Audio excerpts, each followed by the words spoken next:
Welcome back to my channel. My name is Dr. Anwar Youssef Dunbar, and this is Big Discussions 76, my original channel. First of all, please like this video, please share it, and please subscribe to my channel. Well, this is my 2020 Father's Day Ramble. I had tried to record Father's Day related content and thoughts all week. I think I was, for the most part, successful. There was another video that I wanted to get up that I shot probably about 3 to 4 weeks ago regarding something I saw on Facebook that I thought was significant, but I didn't get to get that up in time. It has a lot of pictures and subtitles, and it required a good deal of editing. So look for that video to go up after Father's Day is over. But the title is going to involve the fact that women cost. So my Father's Day ramble, and I want to shout out BGS Ib Moore for the whole concept of a ramble. BGS Ib Moore is one of my favorite content creators from the Black Manosphere. He and I have never met, but he is someone who I consider to be another father, or another father figure, maybe like an Obi-Wan Kenobi from Star Wars, if you will, but a wise man and a significant male figure nonetheless. So my 2020 Father's Day ramble.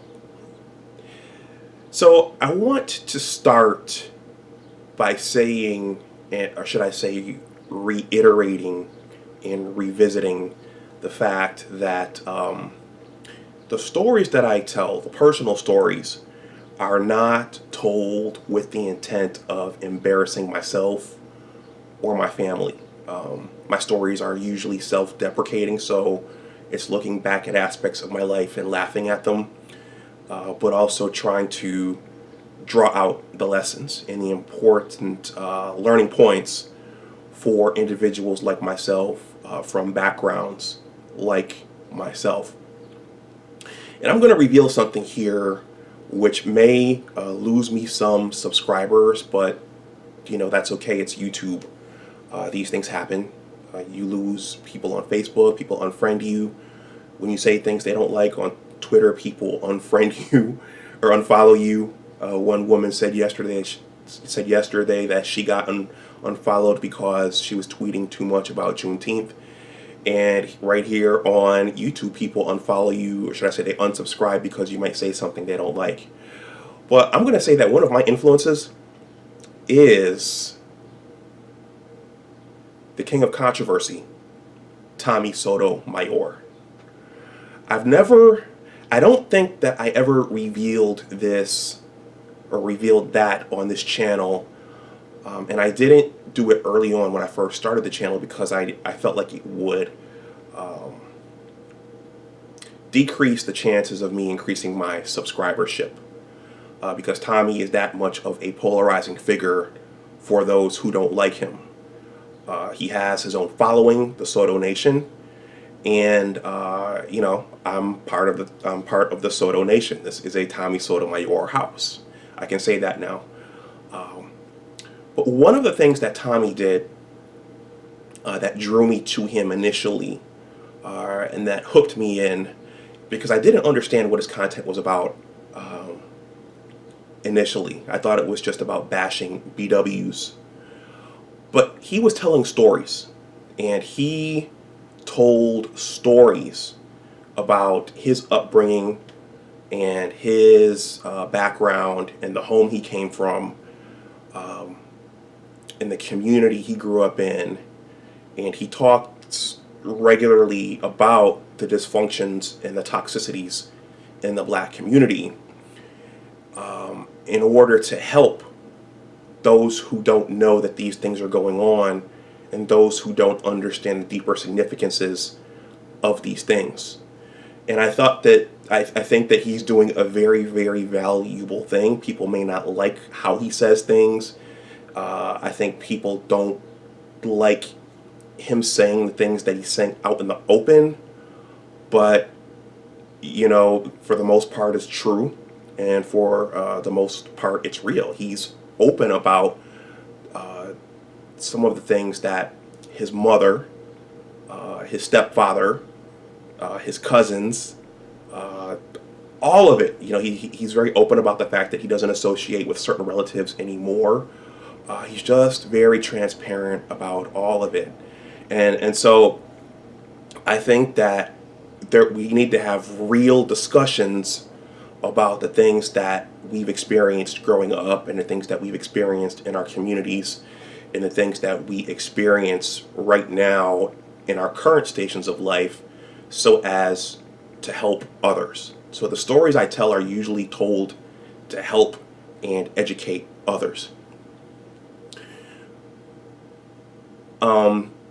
I think my favorite video, I think the video that really hooked me into Tommy's content and world, was robbing Peter and Paul to pay Tyrone and Jamar Quavius.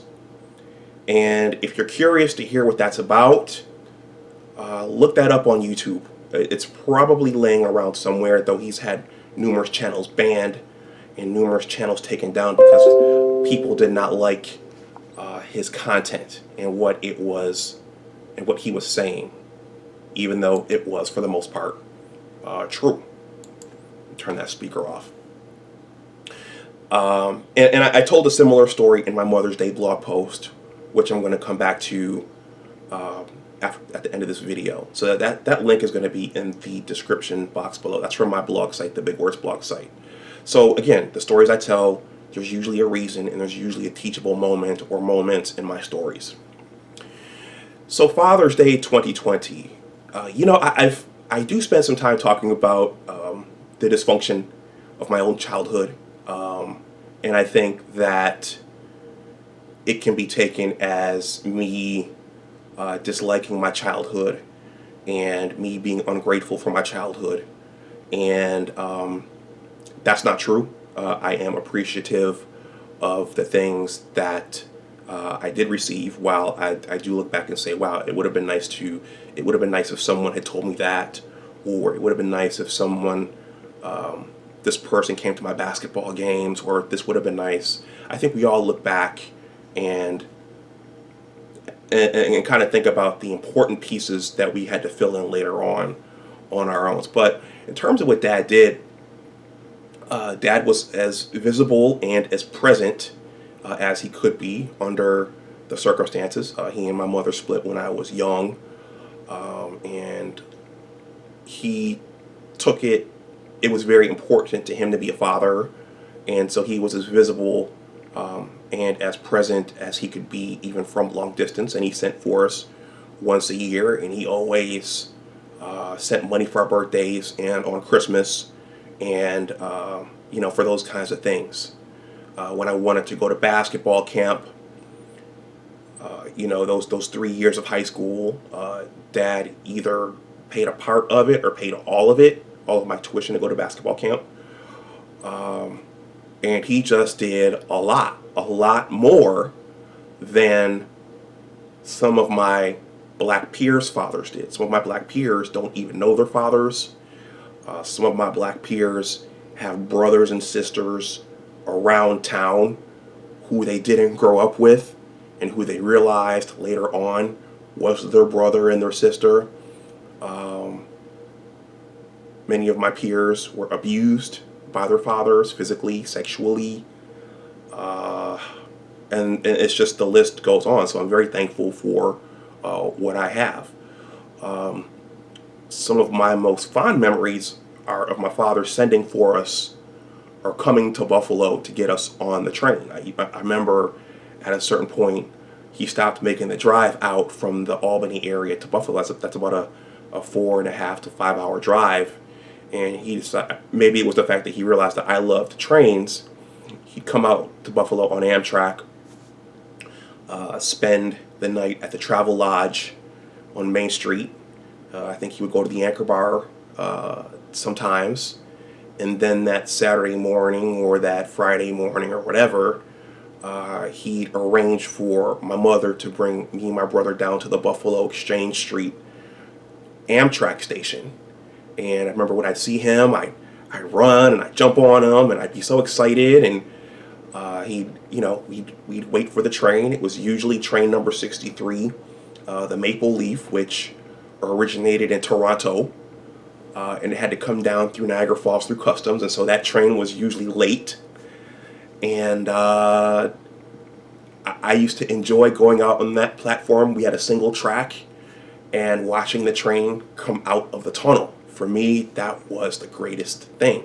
And so we'd sit on the train for 5 to 6 hours and travel out to New York State's capital region. Dad liked Kentucky Fried Chicken, so we'd usually have cold Kentucky Fried Chicken, and we'd eat that while I looked out the window at the changing scenery and geography of New York State. And eventually we'd get to the Albany area, the Schenectady area. We'd get off and we'd go to his place and visit with him for 2 weeks or so, or however long that he and my mother agreed that we could stay. And we ate differently when we were out there, and we got lots of toys, and we got to go to the video arcade. And my grandmother would come up from New York City, and it was just a great time, even though it was a small sliver of the entire year. Now, there were a couple of times when I think I might have voiced that I wanted to ride the train all the way to New York City. So there were a couple of summers where Dad got us trips. We get on in Buffalo and we go straight down to New York City. So we were on the train for almost 7 hours. Because it's beyond Schenectady, it's another 2.5 hours going down the Hudson to, at that time, Grand Central Station. And I still enjoy riding the train, and it's because of that. It was because of that. And my grandfather worked on the train for a little while. So I have a lot of fond childhood memories of my father and the things that he used to do. And again, which is a lot more than a lot of my peers' fathers did for them. And there are long-lasting ramifications when fathers aren't around and when fathers don't do things for their children. And as a man, you can experience that later on in the dating arena. That's a whole separate topic. Let's see. So, and if you've watched my content, if you've read any of the written content on my blogging platform, things change and evolve. And, as I progressed into adolescence and puberty and into manhood, me and Dad's relationship, it changed for various reasons. As you get older, you start to see that your parents are people. You start to understand some of life's more mature and grown-up aspects, and you start to see their pains, and you start to see issues that they may have carried forward from childhood into adulthood. And you both of you have to navigate those in certain ways. And I think I'll just say that for now, and I'll leave that there. So I talked about why Tommy Sotomayor is important. But again, many of the things that Tommy has talked about in his video content are things that we never talked about in our family, and there are things that in my circle we just didn't talk about, or my elders wouldn't talk about. I grew up in a church going home, and there are just some things that we did not discuss in my home. So there were things that came crashing into me as I went out into the adult world.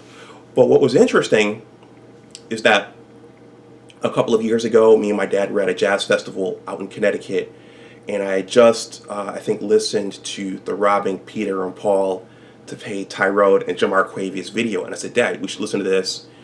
And we were in the hotel room, and he was sprawled out in the bed, And he later said, well, I thought the video was kind of depressing.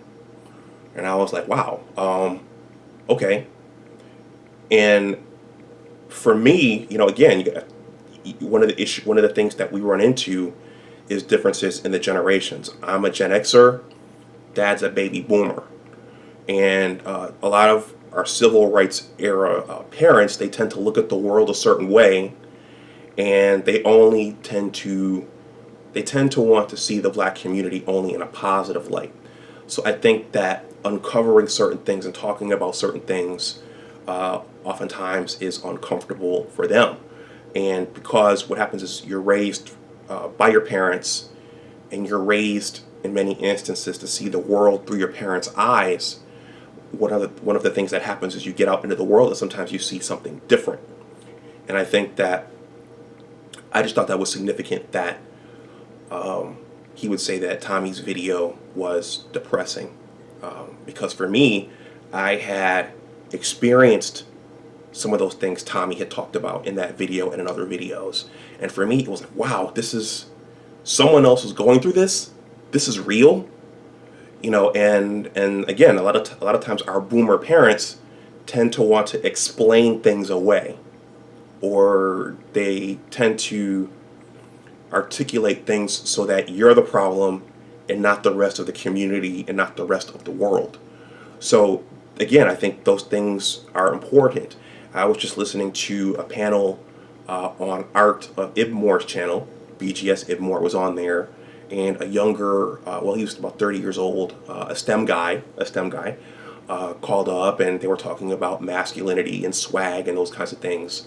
And one of the conclusions that panel came to was that this 30-year-old gentleman, his growth was stunted. He wasn't quite, even though he was 30 years old, he hadn't reached manhood in terms of having his own space, and in terms of having the comfort in terms of talking to women and those kinds of things.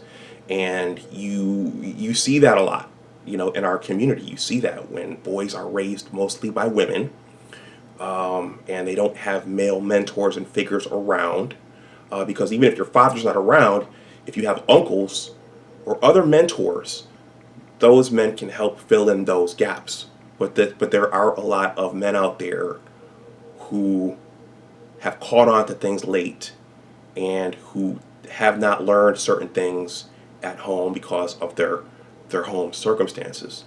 So this is a real thing, and this is the importance of YouTube and spaces like the Black Manosphere, because there are a lot of things that many of us men have gone out into the real world not knowing, and there have been expectations on us to get things right, and there have been important pieces missing. The great Dr. Thomas Sowell calls that consequential knowledge. There are consequences if you don't have certain knowledge sets. When I was at home in Buffalo, maybe about 2 to 3 weeks ago, me and my brother and my mother, we were sitting down and having dinner, and so Mom is a boomer as well, and I think me and my brother were talking about how we've gotten more game from some of the YouTube content creators than we've gotten within our own family unit. So we've gotten more game and more understanding of the world, and more understanding of women and male and female relationships, and what each sex is looking for and what each sex is responding to from YouTube content creators, in my case, in the Black Manosphere, and in some instances in the general white manosphere, listening to guys like Rollo Tomasi and Richard Cooper and Donovan Sharp and all of those guys. And so I'm saying this to say that, and I think President Obama said this a couple of years ago, that we can all have multiple fathers. And so I encourage any man who's listening to this, and you've gotten to 30, gotten to 25 or 30, and there are things missing, and you've identified that there are things that are missing, and you've identified that the world is somehow different than what the elders in your family have taught you, Find other fathers, find mentors, find strong men who can help fill in those other areas and give you the insight that you might not have in your own family unit. Yeah, other YouTube content creators. I've learned a lot about style and fragrance and masculinity and the dynamics of the black community. I've learned about things like the Moynihan Report. I've learned about feminism, second and third wave feminism. I'm sorry, second and third wave feminism, and how that's impacted the black community in dating and mating. I've learned a lot about being a producer, and I've learned a lot about the true nature of relationships. Shout out to Jason Black and his business, the business channel. He says a lot of things on there that your mother, your grandmother, your auntie, and maybe even your father either hasn't told you or won't talk about. But it's valuable to know. There are a lot of things said there about the black church and why there are so many fewer black men in the black churches now than there are black women. And there's a lot of talk, there are discussions, panels, whole shows about how other races of women, for example, look to find husbands earlier as opposed to putting their education first and then acquiring all their stuff and then partying most of their 20s and doing things like hot girl summers and then looking to mate in their late 30s and early 40s. All that's being talked about right now. And so if you have no background on that, subscribe to some of the content creators that I've discussed in this video. BGS Ibmore, Obsidian Radio, Mamiya Obsidian Ali, The Angry Man, Kevin Samuels, Art of Ibmore, a wolf, I think it's Wolf in Beta Clothing, the 21 Convention channel, all of that. And there's just consequential knowledge that you need to know that, you know, if you don't have it, your life can and will end up a lot different than your peers of other races. That's a real thing. And it's difficult when you haven't had those pieces put in place early, but your relatives still expect that your life would have turned out like theirs, and that your life would have turned out like your peers. But, you know, sometimes you look around and you say, okay, well, Scott was taught that. Scott was taught this. Julie was taught that. Julie was taught this. Ahmed and I'm trying to think of an Arabic name here. Ahmed and I can't think of Shadia. Let's go with Shadia. Ahmed and Shadia, they have a solid community around them, and they were taught certain things about pairing off and mating early on in their communities, and so they're successfully doing it. And you're saying you can see all these other groups being successful at doing certain things, but you know there are certain pieces in place. In some families, for example, the engagement ring that a man gives to a woman is passed down in the family. So in that instance, you know, the man doesn't have to pay as much money for that engagement ring, or he doesn't have to pay any money for it. So that's money saved. That's money they could put towards a mortgage, and that's just money they can use to build and go forward. In some families, in some communities, that's how it's done. The wheel is not reinvented over and over and over again. And in the black community, oftentimes the wheel has to be reinvented over and over and over again. But that said, you know, there were a lot of generational and social changes between the time my parents were young and to the current time. So there were some things that they just couldn't know, but there are a lot of distinct differences between today than when my father and my mother were young. So going back to engagement rings and going back to Dr. Thomas Sowell's consequential knowledge, I'm going to take us back to this whole engagement ring thing and the woman giving the ring back. So again, I'm going to leave my Mother's Day blog post, I think that was 2018, in the description box below. And I'm going to leave my Father's Day 2020 Father's Day post in the description box below.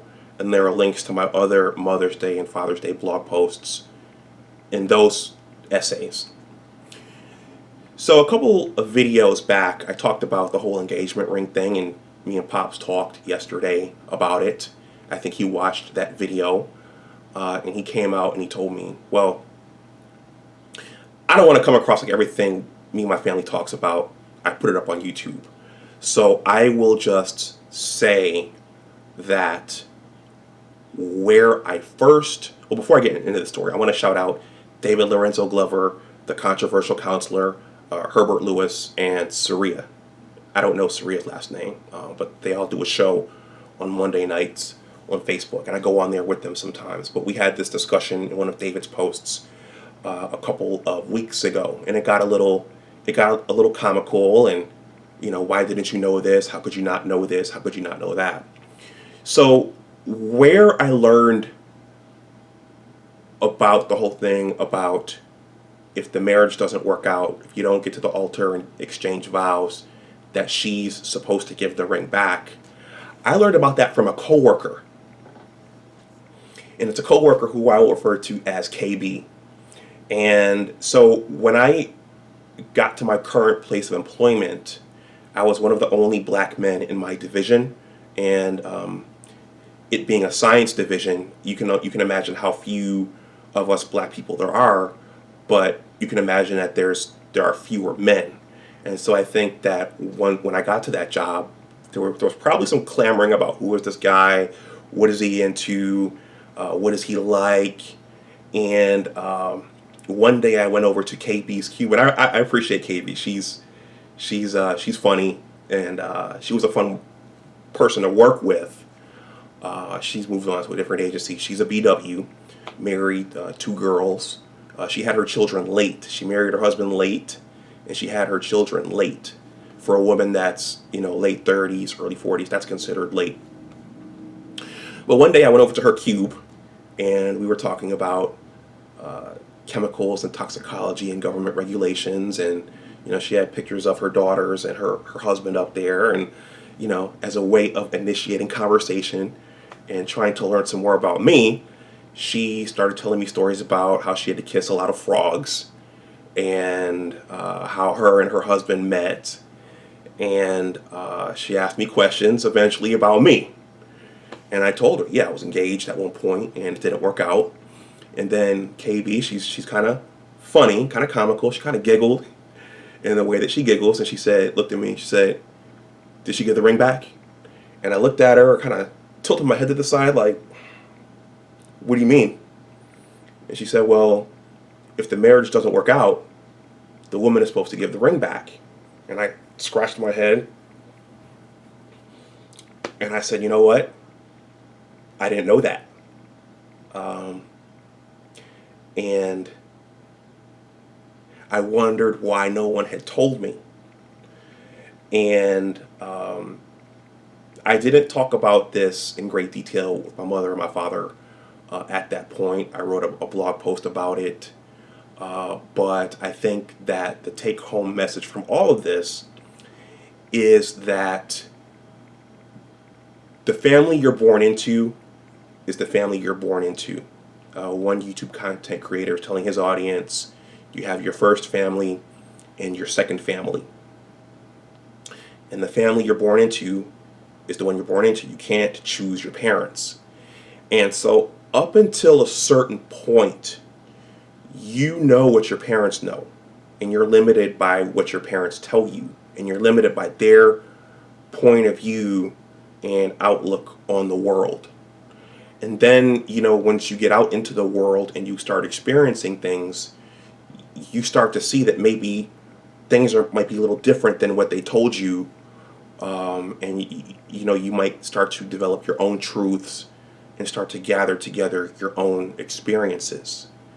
And you have to reconcile the fact that they didn't tell you that, it could be because they didn't know themselves. It could be that they were raised with rose-colored glasses. It could be. But then again, you wonder, we've talked about all different kinds of things: astrology, sports. Your uncles talk about what it was like to grow up in their neighborhood, and they always talk about their friends and the families back in the old projects. But then, how come this never ever came up? Like, how could this not come up? Again, your parents, your aunts and uncles, and your grandmother and your grandfather, if they're around, they can only teach you what they know. And at some point, it's on you to go out and learn the rest and fill in what you need to know.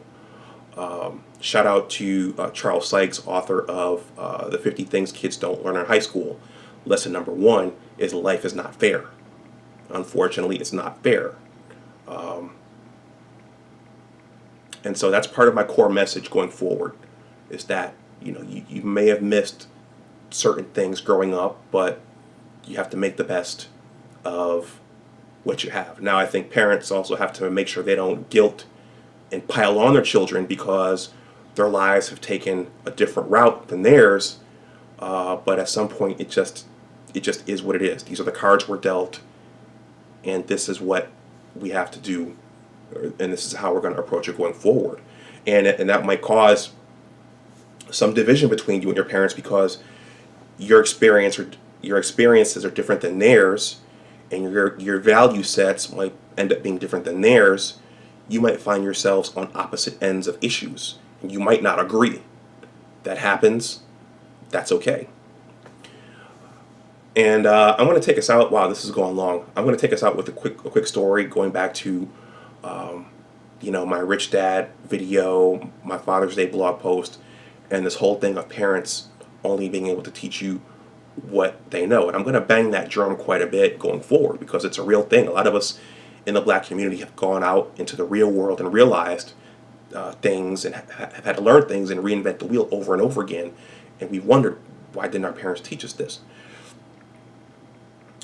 When I was living with Dad and learning about real estate investing and mortgages and passive income, those kinds of things, I remember one day I asked him, I said, Dad, did Grandma ever talk to you about mortgages? Did you guys ever talk about that stuff? And he said, well, no. They didn't talk about those kinds of things. So, Dad had to learn that on his own. And I don't remember me and Dad talking about that in depth, mortgages and credit. I think we talked about it in bits and pieces as I was coming up. But I think a lot of these discussions have to start happening as early as possible, so kids don't screw up their finances in college, and so that those younger people can make better choices going forward. But again, his parents didn't talk. My grandmother didn't talk about it to him. He might have talked about it a little bit to me, and I kind of had to learn about most of it myself.